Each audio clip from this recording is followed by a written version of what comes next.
자, 어느덧 벌써 이제 마지막 강의로는 마지막 시간이 되겠는데요.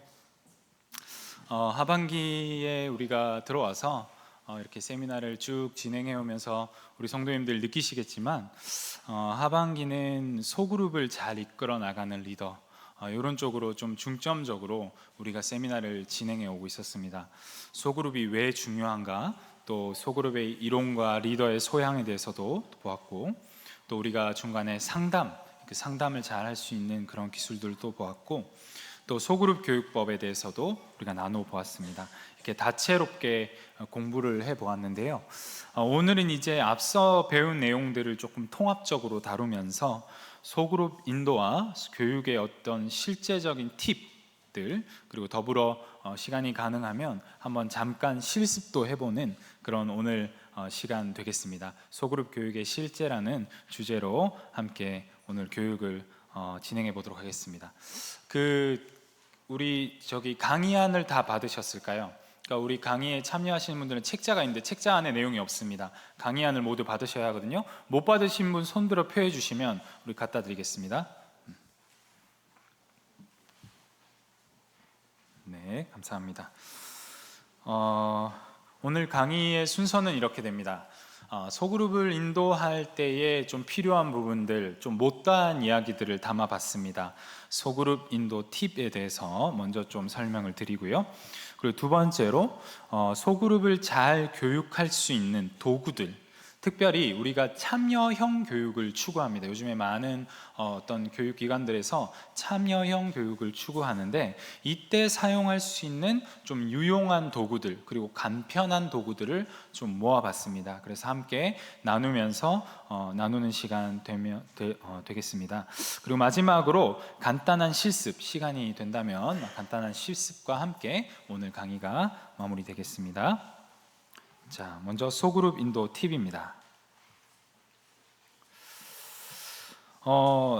여러분 강의 안에도 이 그림이 있으시죠? 예, 강의 안에도 이 그림이 있으실 텐데,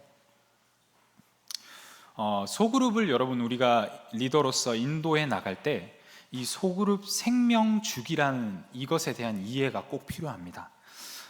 소그룹 전문가이신 우리 이상하 목사님 오셨었죠? 이상하 목사님께서 이 부분을 좀 강조하시는데요. 이 소그룹 생명 주기에 따라서 우리가 교육을 계획하는 것이 필요하다라는 것입니다. 이 보시게 되면은 좌측에 막 탄생했을 때, 그죠? 위에 보이시죠? 막 탄생했을 때는 우리가 1단계 단계라고 하는데, 이때는 그룹 세우기에 집중을 해야 합니다. 너무 성경 공부에 시간을 많이 투자하거나 어려운 내용을 교육하기보다는, 또는 실제적인 어떤 섬김과 전도에 뛰어들거나 그렇게 사역의 시간을 쏟기보다는 소그룹 내에서 친분을 쌓아가고 교제를 깊이 해나가는 것에 위주로 소그룹을 운영을 해 나가야 한다. 그래서 지금 이 모양이 이렇게 생겼죠. 처음에 1단계에는 그룹을 세우는데 시간을 좀 더 많이 쏟으시고, 점점 갈수록 뭐가 늘어나야 합니까? 성경 공부에 대한 시간과, 또 실제적으로 소그룹 안에서도 어떤 섬김의 사역을 할 수도 있고 또 전도의 사역을 할 수도 있겠죠. 그렇게 점점 성경 공부와 섬김과 전도를 향하여 더 시간을 늘려가는 그러한 형태로 소그룹을 이끌어 나가야 한다. 이 부분이 좀 중요한 개념입니다. 여러분들이 꼭 이걸 기억하시고 소그룹을 인도해 나가실 때, 우리는 지금 처음 만났으니까 일단은 친교와 조금 교제를 통해서 먼저 관계를 돈독히 해야겠다. 그리고 갈수록 점차 성경 공부의 시간을 늘려가면서 또 수준 높은 성경 공부의 내용들을 알려줘야겠다. 이런 식으로 소그룹을 계획하시고 운영해 나가시면 되겠습니다.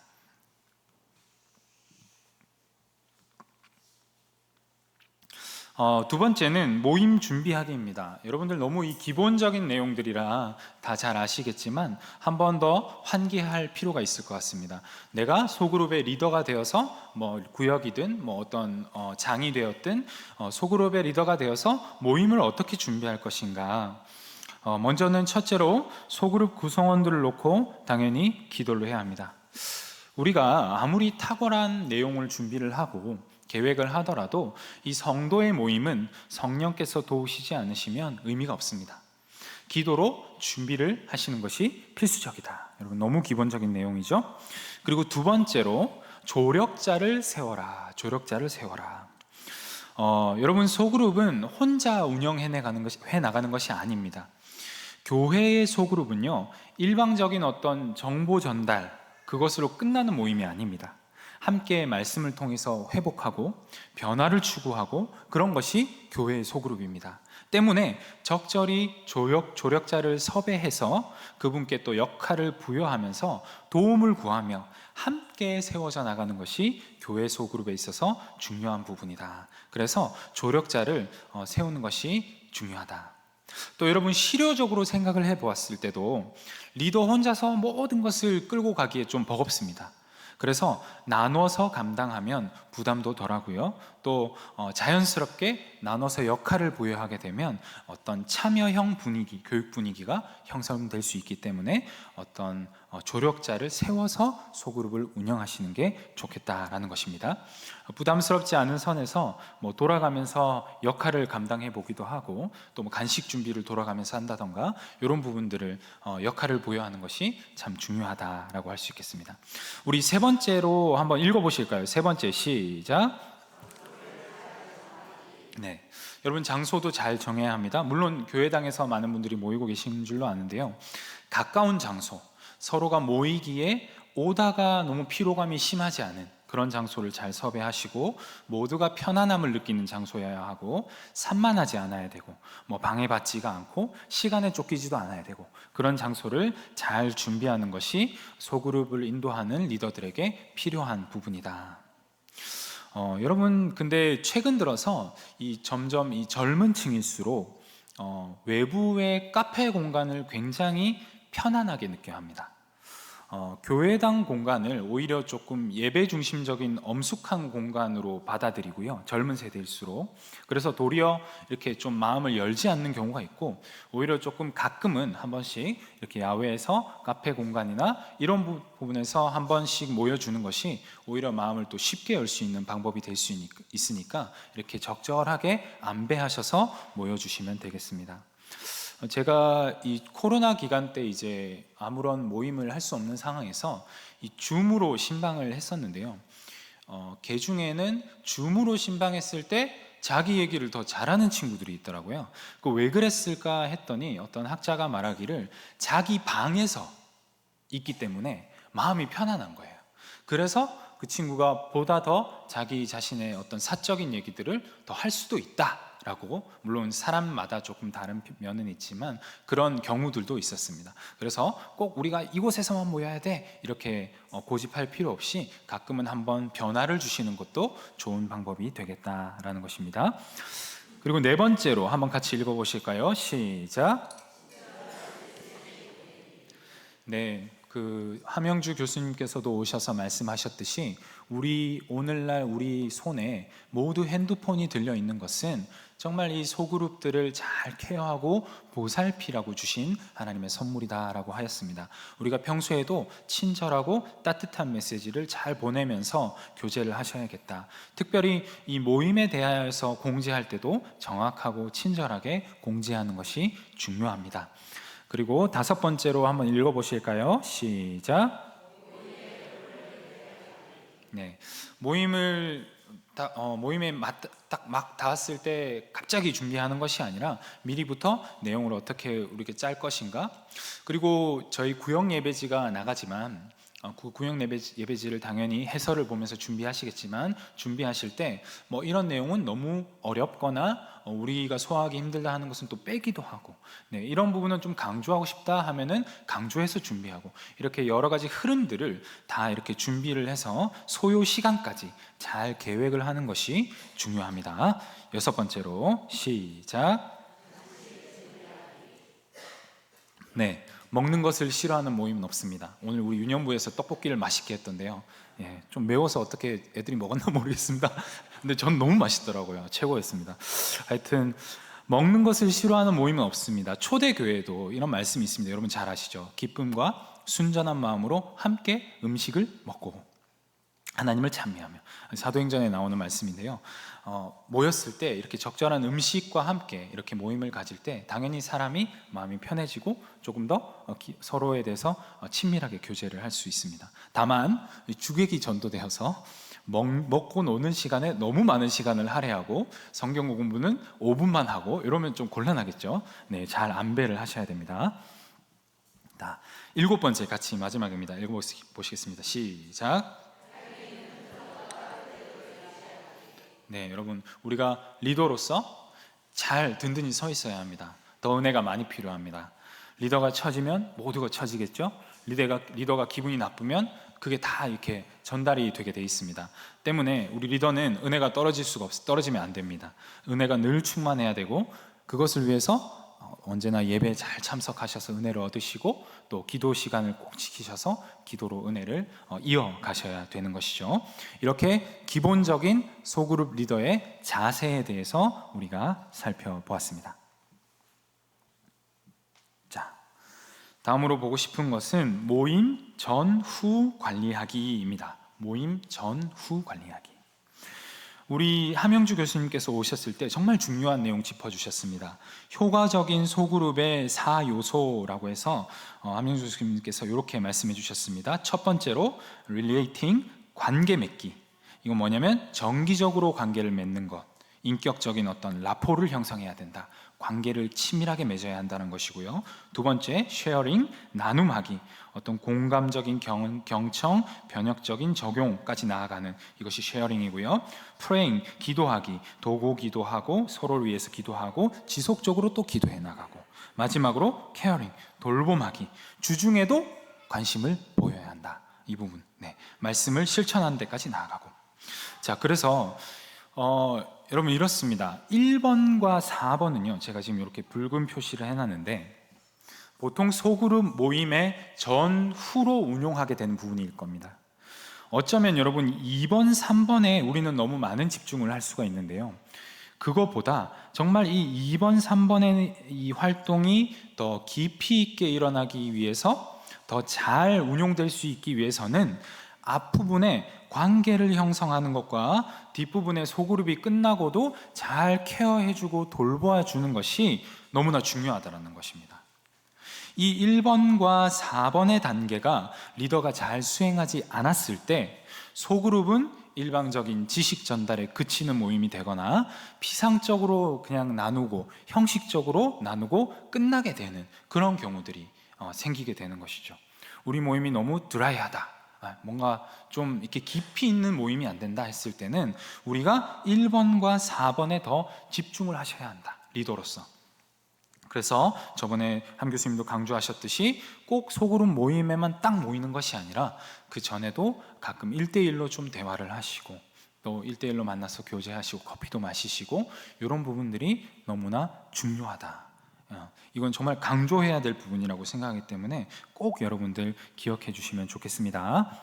자, 다음으로 넘어가서, 자, 이미 우리 소그룹을 인도해 보신 분들 대부분이 아마 인도해 보셨을 텐데요, 이 구역장이나 뭐 부서 교사나 이렇게 봉사하면서 소그룹을 인도하실 때 늘 이런 고민이 좀 있으실 것 같습니다. 왜 내가 맡은 소그룹은 적극적이지가 않을까? 깊은 나눔으로 들어가질 못할까? 왜 막 몸을 베베 꼬면서 빨리 안 끝나나 시계만 쳐다보고 있을까?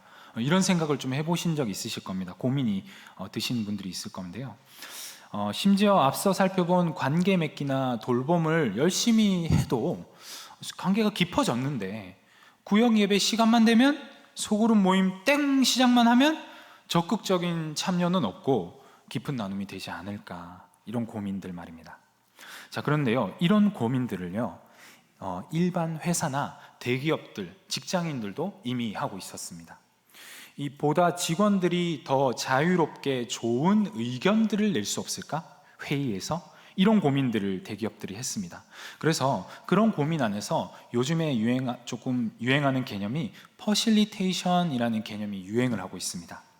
이 퍼실리테이션이라는 개념이 무슨 개념이냐면 용이하게 하다, 또 쉽게 하다, 촉진하다, 이런 개념인데요, 이런 단어의 뜻인데요, 어떤 집단이, 어떤 공동체가 목적을 효율적으로 달성할 수 있도록 촉진하고 지원하는 것을 퍼실리테이션이라고 부릅니다. 그래서 이 촉진하는 것을 돕는 사람, 그런 사람을 퍼실리테이터라고 부르는데요, 원활하게 회의나 교육이 이루어질 수 있도록 진행을 돕는 사람을 퍼실리테이터라고 합니다. 자, 요즘에 그런 책들이 좀 많이 나오고 있는데요, 이 러닝 퍼실리테이션이라는 책에서 이 부분을 참 잘 짚어줬습니다. 우리가 일반적인 교육에 있어서 학습자들이 참여하지 않는 이유가 12가지가 있다, 대략적으로 이렇게 소개를 하고 있는데요, 한번 보시면, 첫 번째로 집중이 부담스러워서, 두 번째로 난 배우러 온 사람이니까, 세 번째로 틀릴까봐, 사람들이 웃을까봐, 이게 아마 가장 큰 요인이라 생각하는데요, 네 번째로 나 아닌 누군가가 할 테니까, 나는 별로 안 하고 싶은데 누군가는 하겠지, 이런 태도로 있는 거죠. 또 갑작스러워서, 준비가 안 돼서, 또 질문을 이해 못해서 못 들어서, 또 시킬까봐, 한번 잘하면 또 시키는 경향이 있죠. 그러니까 한번 잘하면 또 시킬까봐 아예 안 한다, 이런. 또 다들 조용하니까 그냥 나도 조용할래, 뭐 이런 태도. 또 강사에 대한 거부감 때문에 또 안 하는 경우도 있고요, 참여하지 않는 경우도 있고요. 주입식 듣기 강의에 너무 익숙해서, 이 대한민국 사람들은 이 부분이 참 그럴 것 같습니다. 또 원래 난 말을 잘 안 해서, 뭐 이런 부분도 있고, 쉬러 왔는데 귀찮아서, 이런 사람도 있다고 합니다. 자, 일반적인 교육이 일어날 때 학습자들이 열심히 참여하지 않는 경우가 있는데, 이러한 태도, 이러한 문제들 때문에, 이러한 이유들 때문에 잘 참여하지 않을 수가 있다라는 것입니다. 자, 이 12가지의 이유를 보게 되면요,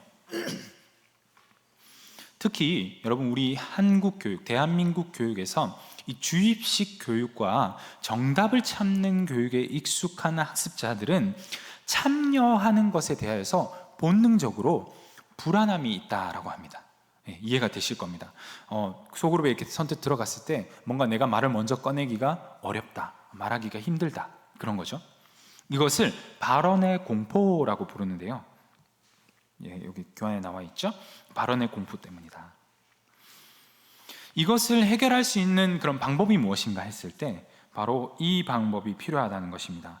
우리가 학습하고 있는 공간에 심리적인 안전감을 주어야 한다. 지금 빈칸이 되어 있을 텐데요, 심리적인 안정감을 줄 수가 있어야 한다. 내가 모인 이 소그룹 안에서 내가 안전하다라고 느끼게 해줘야 된다라는 것입니다. 안전하다. 그래서 그 방법이 이제 나오죠. 제가 다 교환에도 해놨을 텐데, 자, 어떻게 소그룹 교육에 안정감을 줄 수가 있을까? 이 5가지 방법을 이 저서에서 소개를 하고 있습니다. 러닝 퍼실리테이션이라는 저서에서 소개하는데요, 자, 먼저 1번입니다. 한번 읽어보실까요? 시작. 네, 칭찬과 인정 피드백을 적극적으로 하라. 칭찬과 인정 피드백을 적극적으로 하라. 가장 중요합니다. 여러분, 우리가 앞서도 봤듯이 사람들이 뭔가 참여하지 않고 발표를 꺼려하는 이유가 틀리기 싫고 웃음거리가 되기 싫다, 막 이런 이유가 있었습니다. 소그룹 안에서 비록 우리가 틀린 대답을 하더라도, 미숙한 대답이어도 칭찬과 인정, 피드백을 적극적으로 해주는 것이 반드시 필요하겠다라는 것이죠. 한번 우리 따라해 보실까요? 좋은 의견 감사합니다.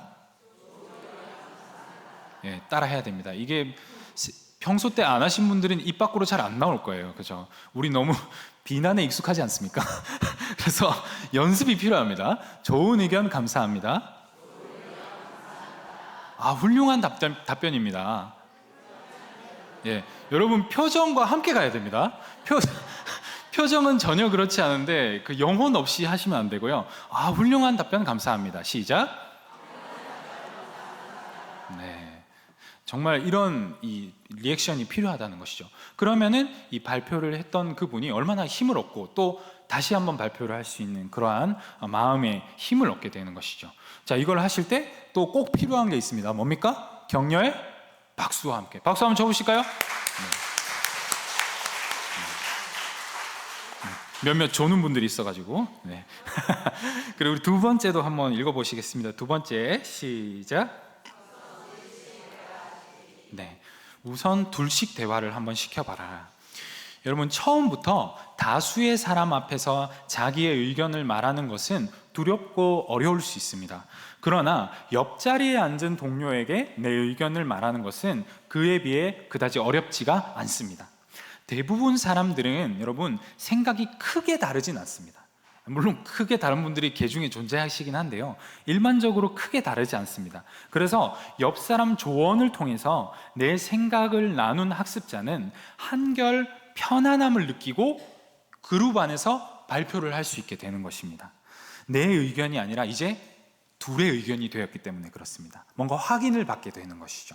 그래서 우리가 처음부터 조금 발표를 하기를 어려워하는 우리의 그룹원들이 있다, 그런 좀 성향들이 많으시다 하면은 옆에 있는 사람과 함께 먼저 둘의 대화를 이끌어내신 후에 그 내용을 발표해달라라고 하시면은 조금 한 단계 거쳐감으로 편안함을 유발할 수가 있다라는 것입니다.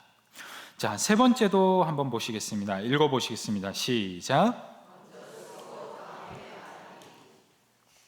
앞서 우리가 12가지 이유, 왜 참여를 안 하는가, 그 12가지 이유에서 갑작스러워서 준비가 안 돼서, 이런 대답이 있었습니다. 그렇죠? 자, 여러분, 우리가 곧바로 어떤 질문을 탁 던지면은 우리 조선희 집사님 이거 대답해 주시겠습니까? 하면은 머리가 하얘지죠. 느끼시죠? 여러분들 우리도 다 경험하잖아요. 갑자기 뭔가를 이렇게 지목을 해서 물어보게 되면은 머리가 하얘집니다. 그래서 글로 정리할 수 있는 시간을 주게 되면은 조금 더 생각을 좀 깊게 할 수 있기 때문에, 또 생각을 정리할 수 있기 때문에 발표를 더 편안하게 할 수 있다는 겁니다. 그래서 그 공간에 편안함을 느끼고 그 교육에도 조금 더 적극적으로 참여할 수 있게 되는 것입니다. 나중에 우리가 한번 이 실습에서 도구들에서 소개하겠지만, 이 포스트잇을 사용하는 것이 그러한 이유에서입니다. 곧바로 직접적으로 질문을 하기보다 생각을 정리할 수 있는 시간을 주는 것이죠. 네 번째도 한번 읽어보실까요? 시작. 따라 읽을 때 사람들은 혼자 틀릴까봐 불안해한다고 합니다. 그래서 리더가 조금은 좀 크게 읽어주는 것이 학습자가 안전감을 느낀다고 합니다. 성격을 봉독하거나 또는 뭐 어떤 걸 같이 읽을 때 리더가 조금 더 크게 읽어주시는 것이 좋다. 그리고 다섯 번째로 한번 읽어보실까요? 시작.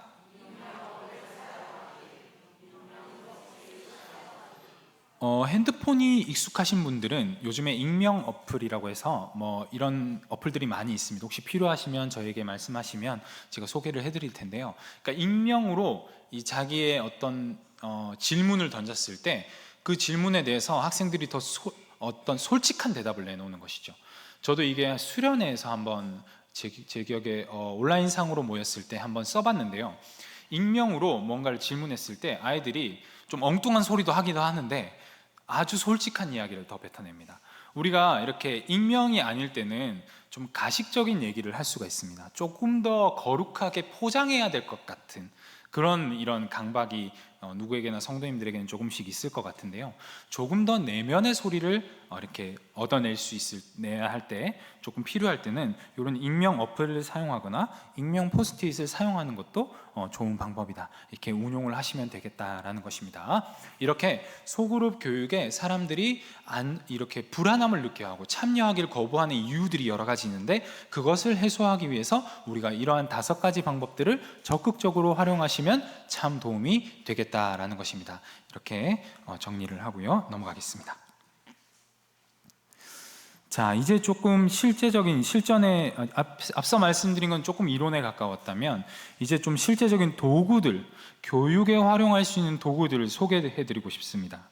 그런데 이것은 참여형 교육에 필요한 그런 도구들인데요. 자, 먼저 이 개념 한번 더 우리가 환기하고 넘어가기 원합니다. 여러분, 우리 한참 됐지만 함영주 교수님 오셔서 세미나에 오셔서 어떤 교육이 효과적일까, 기억에 오래 남을까, 쉽게 말해서 기억에 오래 남을까 했을 때 학습 효과에 대한 피라미드를 소개해 주셨습니다. 주입식 강의, 대그룹 강의만 들었을 경우에는 몇 프로입니까? 단 5%만 기억에 남는다는 것입니다. 그때도 말씀하시지만 제가 이렇게 열심히 여러분에게 이 세미나를 했는데 여러분의 기억에는 몇 프로가 남는 것입니까? 5%. 네, 5% 남으면 감사하죠. 근데 정말 이 기억이 잘 안 남는다는 것이죠. 그런데 어디서부터 좀 급격하게 효율적인가? 그룹 토론을 했을 경우, 뭔가 참여를 하게 되는 것이죠. 실제 경험을 했을 경우, 가르칠 경우가 가장 큰 기억에 오래 남는다고 합니다. 여기도 보시면 우측에 있는 이 표도 보시면 가장 영향력 있는 교육 방법이 무엇인가 했을 때 동료 효과, 그룹 토론, 피드백, 긍정적인 관계, 무엇입니까? 참여해서 교육에 참여를 직접 했을 때, 참여를 직접 했을 때 기억에 오래 남고 효과적인 교육이 된다라는 것입니다. 그래서 여러분, 우리가 영향력 있는 교육법이, 또 효과적인 교육법이 참여형 교육이고, 우리가 점점 이 방향으로 지금 이미 학교들은 많이 가 있습니다. 참여를 좀 도모하는 방법으로 가 있고, 우리 교회 안에서도, 소그룹 안에서도 그런 교육법을 활용하는 것이 젊은 세대들이 훨씬 더 조금 잘 받아들일 수 있는 방법들이다라는 것입니다. 그래서 참여형 교육에 사용할 때 유용한 도구들에 대해서 좀 소개를 해드리려고 하는데요. 자, 보시면은 먼저 첫 번째로 아이스 브레이킹 질문입니다. 여러분, 이것은 좀 많이 들어서 알고 계시죠? 모임을 열면서 조금 얼어있고 경직된 마음을 녹이기 위해서 던지는 질문들입니다. 여러분 지금 그 강의 안에도 제가 적어드렸지만, 예를 들면 이런 질문입니다. 지금 읽고 있는 책은 무엇입니까? 이런 질문을 던졌을 때 뭔가 이렇게 반응들이 있겠죠. 그리고 자기가 읽었던 책의 내용을 조금 얘기하면서 마음을 점점 열게 되는데, 책을 안 읽은 성현이는 마음을 못 열겠다라는 표기 같은데요. 그런 게 아닌가요? 그리고 좋아하는 책은 무엇입니까? 좋아하는 TV 쇼는 무엇입니까? 보고 있는 게 있나요? 드라마는 무엇입니까? 또는 좋아하는 영화가 있습니까? 이렇게 얘기하면서, 노래는 또 좋아하는 노래, 어떤 노래 좋아하십니까? 이렇게 얘기하면서, 또 이런 질문도 있네요. 무인도에서 홀로 남겨진다면 가지고 갈 책이나 물건이 무엇입니까? 이런 질문도 재밌네요. 또 이런 질문도 재밌습니다. 역사 속 인물 중 한 명과 저녁 식사를 할 수 있다면 누구를 선택할 것인가요? 그럼 누구누구가 얘기하겠죠? 그럼 왜 그러신가요? 질문만 해드리면 됩니다. 왜 그러신가요? 하면서 점점 그 사람에 대해서 더 깊이 알 수 있게 되고 마음이 열리게 된다. 분위기를 녹이는 질문들이다라고 보시면 되겠습니다. 주로 이러한 것들은, 아이스 브레이킹 질문은 마음 열기 시간에 도입부에 활용하시는 것이 좋습니다. 도입부에 활용하시는 것이 좋겠다. 이런 질문들은요, 여러분 인터넷에 아이스 브레이킹 딱 이거 치기만 하면요 엄청나게 나옵니다. 엄청난 자료들이 있고요. 여러분이 조금만 리더장이 딱 1분만 투자하셔서 그런 질문 한 가지만 첨가해서 구역 예배를 준비하셔도 훨씬 더 뭔가 구역 예배가 이렇게 생기 있게 그렇게 진행할 수 있겠다라고 생각합니다. 자, 두 번째로는 모든 문장입니다. 모든 문장. 제가 좀 이런 선별을 많이 해왔습니다. 실제적으로 우리 구역장님들, 우리 소그룹 리더들이 활용할 수 있는 게 무엇일까, 어렵지 않은 게 무엇일까 생각했을 때 이 모든 문장이 별것은 아닌데요, 이렇게 하는 겁니다. 나는 평소 뭐뭐 하는 것이 제일 좋다. 이렇게 칸을 비워놓는 것입니다. 그러면 저마다 여기에 이제 답을 달겠죠. 답을 달고 그것을 통해서 이제 질문을 해 나간 것입니다. 왜 이렇게 생각하시나요? 이렇게 질문을 해 나가면서 점점 이 모임을 조금 더 이렇게 잘 참여할 수 있도록 하는 것, 그런 것이 이 모든 문장의 개념이 되겠습니다. 또 나는 교회 생활 중에 뭐뭐 할 때 가장 보람되다. 그럼 누구는 예배라고 할 수도 있겠고, 누구는 식당 봉사라고 할 수도 있겠고요, 누구는 안내를 설 때, 교육부서 봉사를 할 때 여러 가지 답들이 있겠죠. 그러면 이런 부분에 대해서 더 깊이 있는 얘기를 나눌 수가 있는 것이죠. 이건 역시도 주로 이 도입부에 시작할 때, 그리고 마음 열기와 같은 이런 부분에서 사용하는 것이 좋겠다라고 소개를 해드립니다. 자, 그리고 세 번째로 가치 수직선입니다. 이것은 뭐냐면 예를 들면은 이렇게 하는 겁니다. 여러분, 제가 그냥 대놓고 우리 김바울 전도사님 오늘 기분이 어떻습니까? 이렇게 물으면 대답을 우리 김바울 전사님 아주 잘하실 것 같습니다. 그런데 보통 분들이 이렇게 물었을 때 약간 이렇게 선뜻 이렇게 대답이 안 나오시는 경우들이 있습니다. 이걸 부담스러워하고, 그럴 때는 오늘 이러한 자료를 하나만 인쇄를 해가는 겁니다. 그래서 오늘 내 기분은 어디쯤에 해당하나요? 이렇게 물어보는 겁니다. 그러면 예를 들면은 저는 한 오늘 잠깐만요.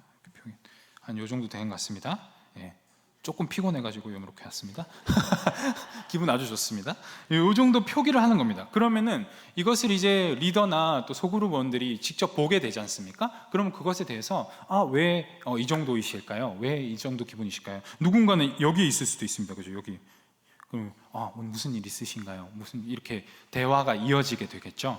이렇게 주로 도입부의 마음 열기에 이런 부분들을 간단한 자료지만 활용을 해주시면 우리 성도님들이 소그룹에 적극적으로 참여할 수 있는데 도움이 되겠다라는 것입니다. 특히요, 여러분 이거 참 좋습니다. 제가 소개해드리고 싶은 건데 자신의 인생 그래프를 그려보세요라고 이렇게 소개를 해주면 참 좋은 것 같습니다. 특히 이거는 우리 소그룹의 탄생기에 유용한 것 같습니다.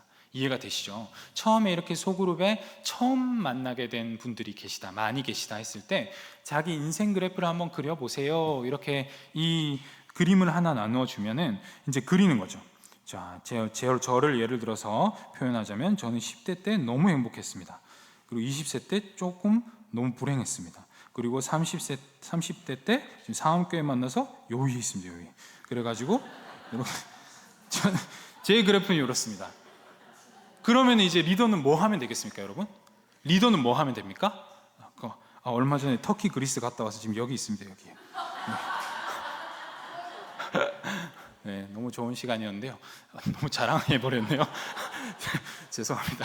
그래서 이렇게 이제 그래프가 나오면은 이제 리더는 뭐 하면 됩니까? 질문만 하면 됩니다. 도대체 10대 때 무슨 일이 있으셨나요? 이렇게 질문을 하게 됩니다. 10대 때는 뭐 그냥 행복했습니다. 막 재밌고 그래서 막 재밌었습니다. 그럼 20대 때는 무슨 일이 있었나요? 질문해 주시면 그럼 자기 얘기를 좀 하겠죠. 저는 뭐 그때 신앙이 많이 힘들어서 막 뭐 어려워서 고민이 많아서 뭐 이렇게 뭐 이랬습니다. 막 이렇게 가고 30대 때는 왜 행복했습니까? 물어보면은 뭐 결혼을 해서 그죠? 예, 결혼을 해서 행복하고 뭐 이렇게 자리를 잡아서 행복하다 뭐 이런 얘기를 할 수가 있는 것이죠. 이렇게 뒤에서 지금 저를 째려보고 있는데요. 그래서 자신의 인생 그래프를 이렇게 그려보면은 참여가 되죠. 그죠? 이미 이걸 그리는 것 자체가 참여가 되고 마음이 많이 열려 있는 상태에서 뭔가 자신의 얘기를 해달라고 했을 때 부담 없이 이것을 보면서 이야기를 할 수 있다. 주로 소그룹 초창기 때 이러한 그래프를 그리는 것 한번 해보시면 좋겠다라는 생각이 듭니다. 그리고 네 번째로 생각작 모둠입니다. 생각작 모둠. 이건 뭐냐면요, 아까 말했던 그겁니다. 옆 사람과 먼저 한번 나누게 하는 겁니다. 옆 사람과 어떤 우리가 질문을 던졌을 때 옆 사람과 먼저 이것을 한번 대화해 보십시오. 짝을 나눠서 먼저 생각을 나눠 보십시오. 그리고 발표를 할 때도 자기 생각을 자기가 발표하는 것도 좋지만 짝의 생각을 들었지 않습니까? 그러면 그 짝의 생각을 발표하게 하는 것도 좋은 방법입니다. 그러면 부담 없이 좀 발표를 하게 되고요. 또 둘 간의 어떤 그런 대화 안에서도 좀 더 깊이 있게 또 이해하려고 소통을 하게 되고 좋은 영향력들이 있게 됩니다. 주제에 맞게 적절하게 그렇게 도입부에 사용하시면 되겠습니다. 자, 그 다음에요. 좀 제가 오늘 강조해서 조금 소개해드리고 싶은 것은 정말 유용하기도 한데 간편하기도 한 방법입니다. 바로 포스트잇을 사용하는 방법입니다. 먼저 이것을 어떻게 진행을 하게 되냐면 이 생각을 나눌 것, 예를 들면 질문에 대해서 포스트잇에 이제 대답을 적게 하는 것입니다. 대답을 적게 해서 그리고 그것을 조장이 이렇게 모아서 리더가 모아서 주제별로 분류를 하고 그리고 최종적으로 그것에 대한 결론을 함께 내보는 것. 이게 아주 간단하지만 참여도도 높아지게 되고 서로의 생각을 아주 잘 종합할 수 눈에 드러나 보이기 때문에 더 유용하게 그렇게 정리할 수 있는 그러한 방법, 도구라고 생각합니다. 그래서 이 부분은 결론이나 적용부에서 이렇게 효과적인데요. 다양한 생각을 끄집어낼 수 있고 그것을 눈에 보이게 조합할 수 있고 결론을 내릴 수 있게 하는 좋은 도구가 포스트잇을 사용하는 것이다. 이따가 저희가 함께 실습은 요거는 한번 해봤으면 좋겠는데요. 실습하면서 한번 여러분들이 경험해 보시면 좋겠습니다. 자, 6번째로 그래픽 퍼실리테이션이라는 개념인데요. 말은 거창하게 했는데 나누었던 내용을 그냥 그림으로 한번 표현해 보는 것입니다. 여러분 구역 모임 때 이런 걸 잘 해보시진 않았을 텐데 어떤 결론적인 내용이 나왔을 때 그 결론적인 내용을 함께 전지를 두고 그림으로 표현해 보는 것입니다. 그러면 그게 기억에 훨씬 더 오래 남고 또 뭔가 더 의미 있게 자기에게 다가오게 되거든요. 이런 방법도 효과적인 하나의 어떤 도구들이다.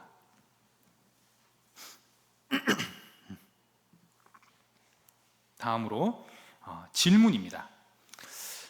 좋은 질문이 필요합니다. 참여형 교육에 있어서 꼭 필요한 질문은 열린 질문이라는 것인데요. 이것은 닫힌 질문이 꼭 잘못됐다라고 얘기하는 것이 아니라 둘의 역할이 다릅니다. 그때 우리 함영주 교수님도 오셔서 이 부분을 말씀하셨는데, 여러분 질문에는 크게 두 가지가 있습니다. 하나는 열린 질문, 하나는 닫힌 질문입니다.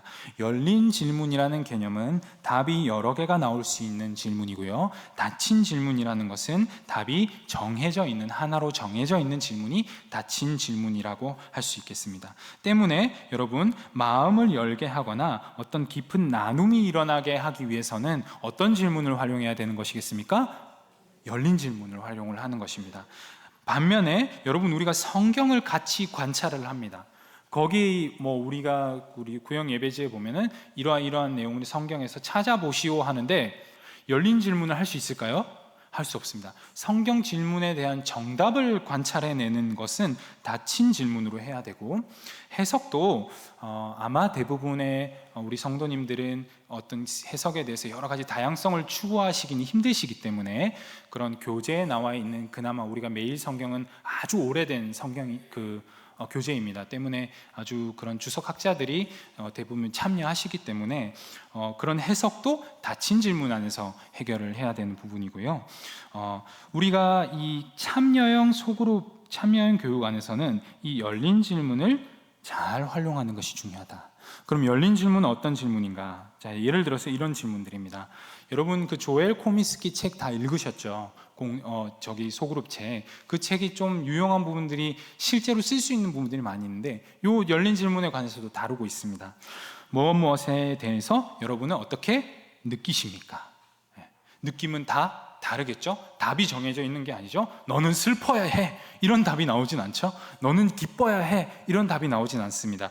그래서 다양한 열린 질문은 다양한 대답이 나올 수 있게 하는 질문, 그리고 개인의 생각과 어떤 감정 상태, 마음이 나오게 하는 질문입니다. 또 뭐뭐에 관련된 여러분의 경험을 나눠봅시다. 얼마나 다양하겠습니까? 각자의 경험이 다를 수 있겠죠. 그리고 뭐뭐라면 여러분은 어떻게 하겠습니까? 이런 질문들. 또 여러분은 왜 그렇게 느낍니까? 이런 질문들. 이러한 질문들이 열린 질문인데, 좀 친절한 교재에는 이런 열린 질문들을 다양하게 소개하지만 여러분이 조금 딱딱한 교재를 만났을 때는 이러한 질문의 형태로 바꾸셔서 모임을 인도하는 것이 훨씬 더 그 참여를 돋우는데 좋겠다라는 것으로 이렇게 소개를 해 드립니다. 자, 이제 오늘은요, 여러분 그래도 그 주제가 소그룹 교육의 실제이기 때문에 같이 한번 실습하는 시간을 가지면 좋겠거든요. 지금 오늘 모임의 인원을 보니까 우리 A팀, L팀, T팀, C팀 그대로 있는 자리에서 팀별로 진행이 하면 되겠습니다. 그리고 팀별로 A3 용지 한 장씩 나눠주시고요. 네, 팀별로 A3 용지 한 장씩 나눠주시고, 아까 말씀드렸듯이 포스트잇도 50장씩 정도 팀별로 주시면 되겠고요. 우리 지금 이 팀 외에 계시는 분들도 함께 하실 겁니다. 함께 하시는데 가능하시면 우리 지금 전도사님들이 그 분단을 맡아서 조장이 좀 돼주시면 좋겠습니다. 그 팀별로는 우리 리더장님들이 해주시면 됩니다. 조장 역할을. 볼펜이 없는 분들만 손 들으시면, 볼펜은 없는 분들만 드리시면 되겠습니다. 볼펜 없으신 분들은 손 들어 펴해 주시고요. 네.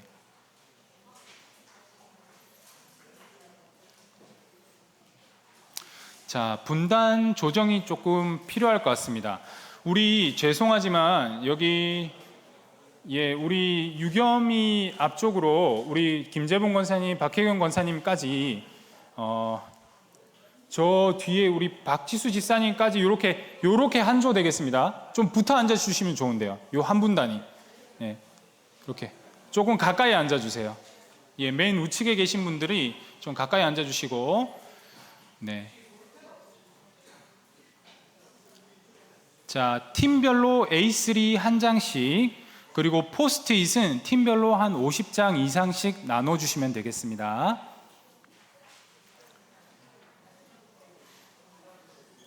자, 김바울 전사님, 여기 우리 저기 서혜순 권사님 계신 요 그룹 있죠?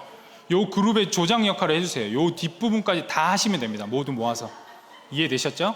그리고 우리 전재훈 전사님이 우리 저기 김윤태 장로님 계시죠? 저 뒤에 계신 분들 모두 모아서 한 그룹으로 진행해 주시면 됩니다. 어렵지 않습니다. 제가 다 안내해 드릴게요. 그리고 우리 권동균 전도사님이 저기 그쪽 그룹을 맡아 주시고요. 그쪽 그룹. 그리고 우리 임준석 장로님, 죄송한데 그 뒤에 계신 분들을 한번 인도해 주시면 감사하겠습니다. 어렵지 않습니다. 제가 그냥 딱 저기 시키는 대로만 해주시면 됩니다. 제가 다 안내해 드리겠습니다. 혹시 그쪽에 그룹이 너무 많으신가요? 한 10명 내외시면 됩니다. 10명 조금 넘으셔도 되고요. 네. 자, 정비가 다 되셨을까요? 네, 좀 기다려 주겠습니다.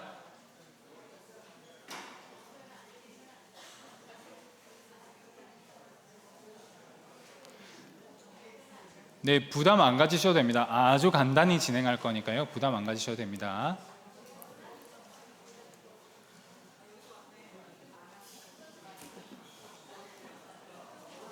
자, 포스트잇을 못 받으신 조를 손들어 주세요. 포스트잇을 못 받았다. 저 뒤에 못 받으신 분들 좀 나눠 주시겠습니까? 김바울 전도사님 조 제일 많거든요. 잘 챙겨 주셔야 돼요. 그죠?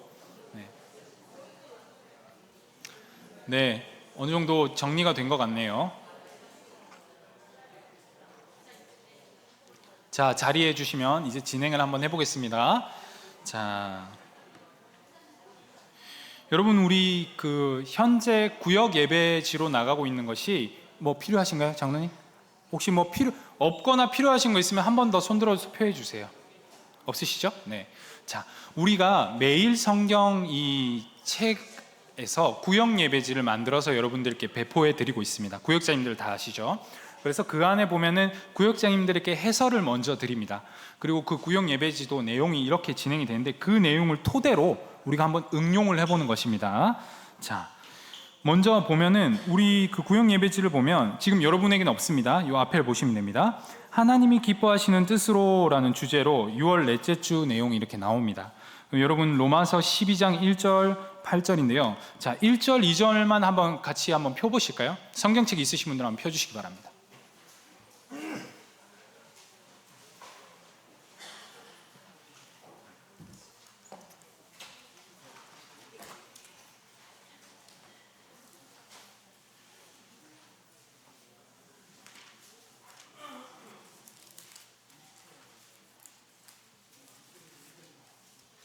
자, 12장 1절 2절을 우리 같이 읽겠습니다. 자, 봉독할 때는 누가 크게 해야 된다고 했습니까? 리더가 크게 해줘야 됩니다. 자, 얼마나 큰지 한번 보겠습니다. 처음부터 안 크면 다시 시킵니다.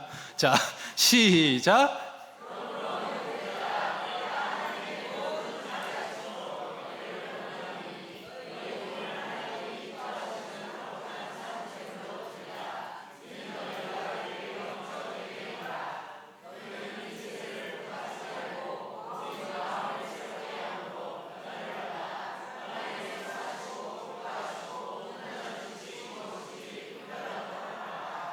아멘. 아주 좋습니다. 이렇게 크게 봉독을 하게 되시고, 자, 그래서 이제 리더가 이제 진행을 하겠죠. 우리 교재를 보게 되면 마음 열고 찬양과 나눔이라는 것이 그 뒤에 나옵니다. 그죠? 그때 이제 뭐 대개 이런 찬송가가 주어지게 되는데 이 찬송가도 크게 이렇게 불러주시면 좋겠고요. 그 다음에 이 찬송가는 생략하겠습니다. 찬송가까지 시킬까봐 약간 불안하셨죠? 네. 자, 그리고 이 시점에서 이 질문이 나옵니다. 그죠? 늘 이 질문이 있습니다. 우리 구역 예배 잘 드리고 계시죠? 예, 구역 예배 보시면 지난 한 주 어떻게 지냈는지 서로의 근황을 말해봅시다. 나눠봅시다. 이 질문이 있습니다. 자, 이 시점에서 오늘 우리가 배웠던 도구들을 한번 활용해 보자는 것이죠. 자, 예를 들면 이것입니다. 여러분 이제 강의 안에도 요거 제가 이거는 있을 겁니다. 자, 보시면은 이렇게 점선으로 제가 쫙 해놨죠. 자, 요거 옆에 짝을 지어서 옆 사람과 한번 해보겠습니다. 자, 두 번째 질문으로 하면 좋겠네요. 오늘 나의 기분은 어디쯤인가요? 자, 한번 표기를 해주시고 옆 사람과 자, 표기를 하셨나요?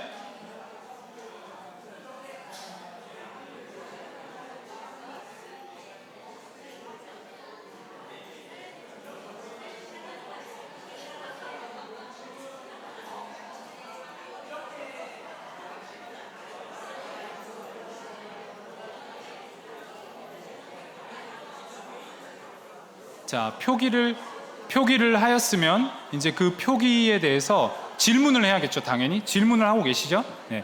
왜 여기에 이렇게 표시하셨습니까? 네.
자, 좋습니다. 자, 이제 제게 집중해 주시겠습니까? 뭐 할 얘기가 끝이 없네요. 어쩜 이렇게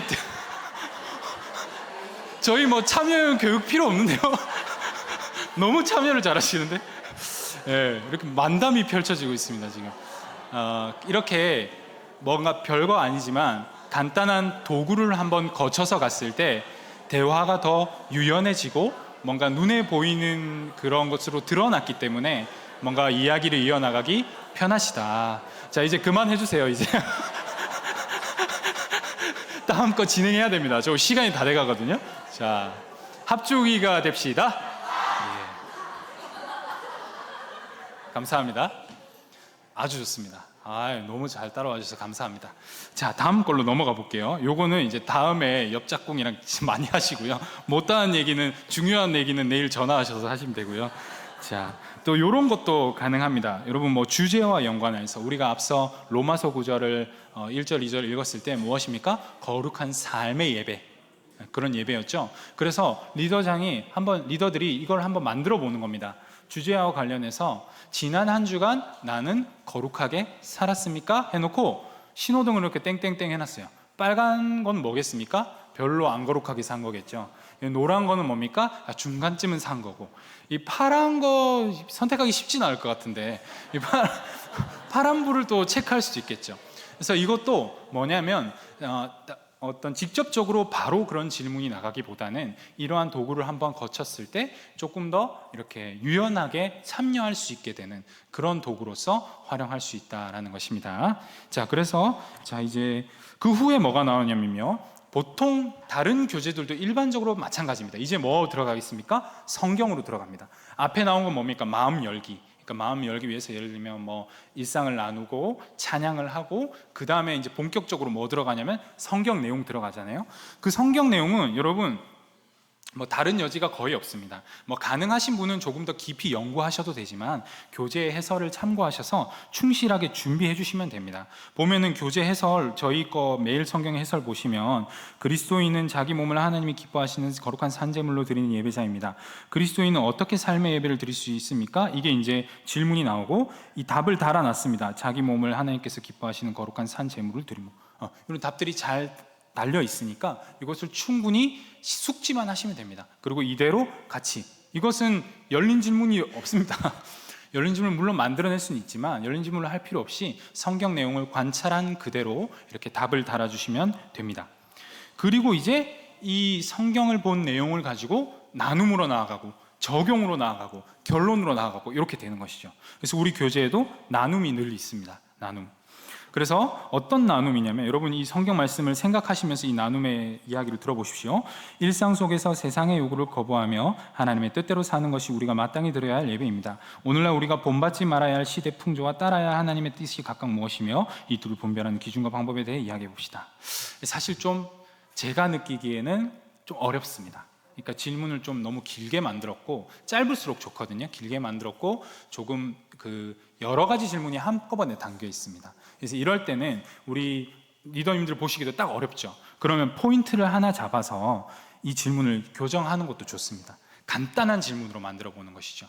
우리가 이 세상을 분별할 수 있는 기준과 방법은 무엇일까요? 요걸로 집중을 해서 나눔을 하시든지, 아니면은 우리가 따르지 말아야 할 시대와 풍조는 무엇인지 여기에 집중해 주셔도 좋으실 것 같고, 이렇게 나누어 주시는 것도 가능하시면은 우리 리더님들이 해주시면 참 좋은 것이다. 근데 이제 이것을 우리가 포스트잇이라는 도구로 한번 해보자는 것이죠. 오늘 실습을 해보실 텐데 시간이 많이 지났지만 간단하게 해보겠습니다. 자, 여러분 먼저 여러분 있는 포스트잇을 좀 나눠 주십시오. 한 사람당 한 5장씩 가져가시면 되거든요.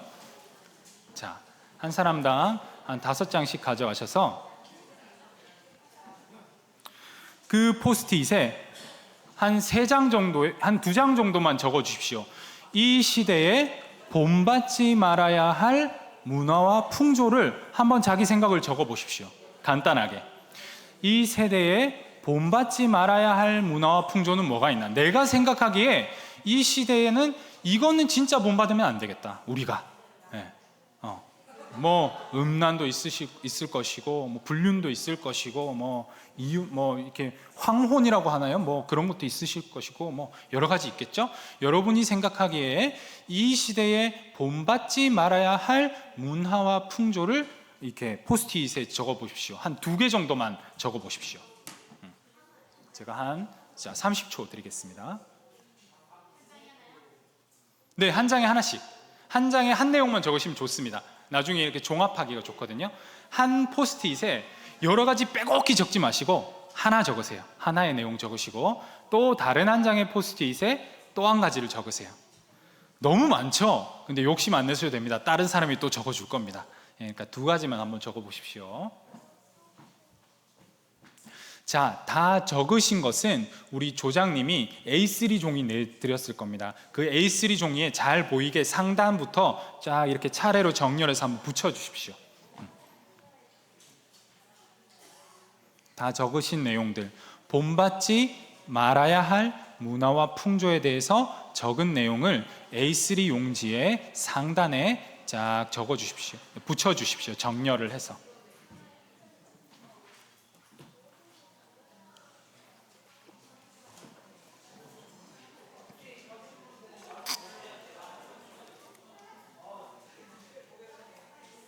가로 형태로 받으셔도 됩니다. 내용이 좀 많으면. 바울 전도사님 같은 경우에 사람이 많겠네요. 가로 형태로 받으셔도 되고.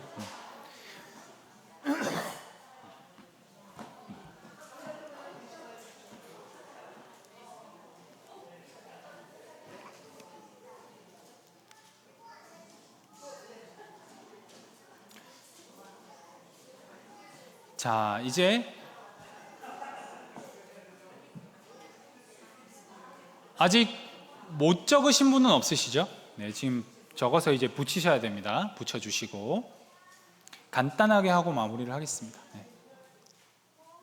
자, 이 붙인 내용을 우리 그 조장님들이 한번 분류를 해주시겠습니까? 예를 들면 이런 겁니다. 좀 어렵죠? 요런 식으로 한번 분류를 해주시겠습니까?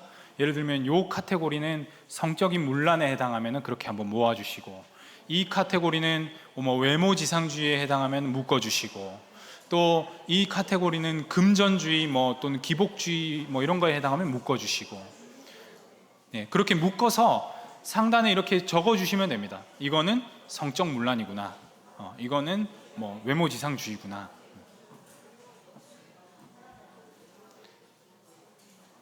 직접 A3가 좀 작네요. 우리 조원들이 많아가지고 죄송합니다.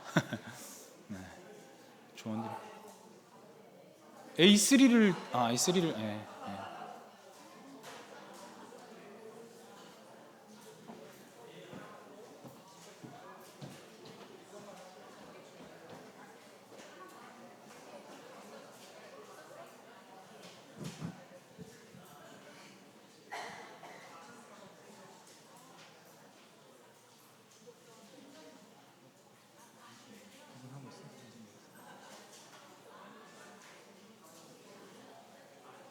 그 분류 안에 속하지 않는 것은 제일 좋은 방법이 있습니까? 뭡니까? 기타. 제가 기타로 네, 기타로 분류해 주시면 되겠습니다.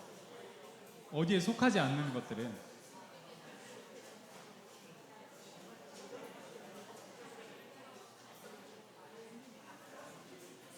혹시 다 된 조 있을까요? 다 된 조 있으면 말씀해 주시면 한번 보여주세요. 역시 전사님, 땡큐 감사합니다. 역시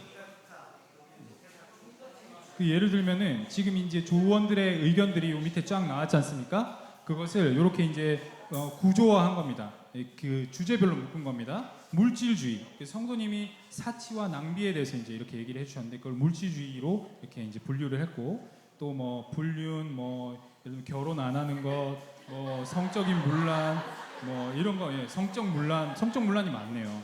제가 앞에서 얘기하면 이렇게 다 적으실까봐 얘기 안 하려고 했는데. 자, 그 다음에 뭐 마약, 학교 폭력, 뭐 차별, 뭐 술문화. 예를 들면 마약과 학교 폭력 뭐 이런 거는 뭐 세상에 물들지 않고 조금 이렇게 넓은 개념이긴 한데 이렇게 묶었고요. 여튼 여러분 이것을 하면서 우리가 이제 좋은 게 뭐냐면요, 여러 조원들의 생각을 이렇게 표현하면서 같이 구조화 시켜보면서 참여가 되고, 또 그것을 다양한 의견들을 또 모아서 내가 생각하지 못했던 것도 이렇게 같이 한번 생각해 볼 수 있는 그런 좋은 도구가 되는 것입니다. 그리고 여러분 한 가지만 더 하는데요.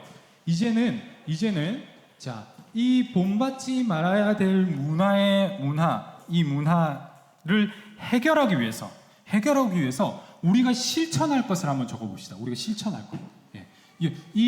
이러한 뭐 물질주의, 뭐 폭력, 뭐 이러한 세태들을 우리가 해결하기 위해서 실천할 수 있는 것을 노란색 포스트잇에 한번 적어보세요. 노란색 포스트잇. 노란색 포스트잇 아니어도 괜찮습니다. 색깔에 너무 집착하지 않으셔도 됩니다. 가능하면 예를 들면 아까처럼 이렇게 빨간색은 안 좋은 거, 노란 거는 뭐 좋은 거 이렇게 구분하면 더 시각화가 잘 돼서 좋은데, 여러분 지금 상황이 그렇게 되진 않으니까, 자, 다시 설명드립니다. 앞서 그 구조화시킨 우리가 본받지 말아야 할 세상 풍조를 우리가 해결하기 위해서 우리가 지금 이 순간 우리 자리에서 실천할 수 있는 것, 그게 뭘까? 실천할 수 있는 게 뭘까? 자, 1분 드리겠습니다.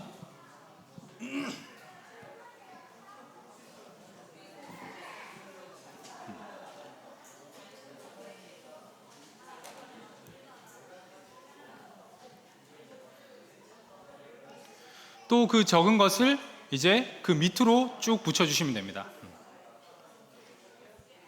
물론 이제 이 방법이 익숙하지 않아서 지금 좀 헷갈릴 수도 있는데, 그 얼마든지 응용이 다양하게 가능하니까 여러분 편하실 대로 이것을 활용해 주시면 됩니다.